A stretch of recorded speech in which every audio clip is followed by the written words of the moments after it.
Hi, I'm here from Kosher Scoop today to show you how to make the perfect Passover cake.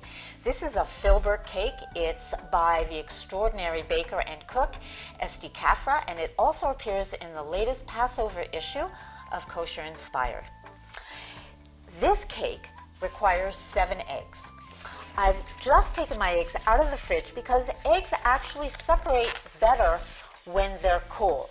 The whites separate from the yolks much easier, but the thing to remember is that they beat up to greater volume when they're at room temperature. So I'm going to start by separating my eggs and then actually leave them at room temperature for 15 to 30 minutes until they get to the right ambiance. So I'm going to continue to do that one at a time. And the reason for that is, first of all, I don't want to get any yolk into my egg white because it might inhibit my egg whites from beating up to their potential volume. So we're going to beat these till soft peaks. I'm going to let them go and then show you what soft peaks look like, because we don't want to start adding the granulated sugar until the egg whites have actually reached that specific stage.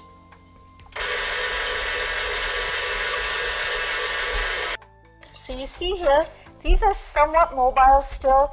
It's a nice soft peak.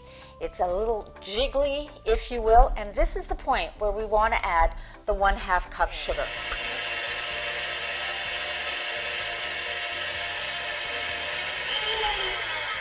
Beautiful stiff peaks. You'll be able to tell the difference. There's a nice sheen to them,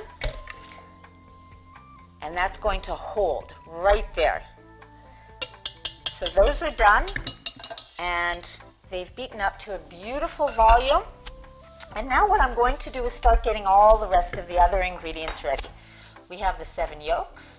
From the eggs, I'm going to add to the yolks the 1/3 cup of coffee,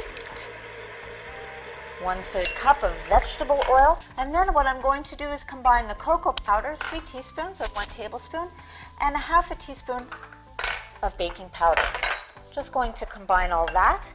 Now the trick to a really nice, voluminous, aerated cake is to make sure we don't lose any of this volume when we introduce the other ingredients.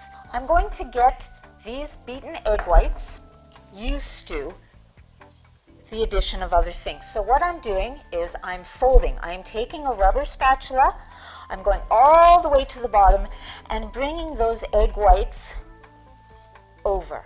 And I'm just going to continue doing that until these filberts, 12 ounces in total, are almost, but not all the way, folded in. Then I'm going to do the same with half of my liquid ingredients. And just continue folding them. You don't want to overfold. So this goes into a 350 oven for about 50 to 55 minutes, and you have the perfect finale for your Seder.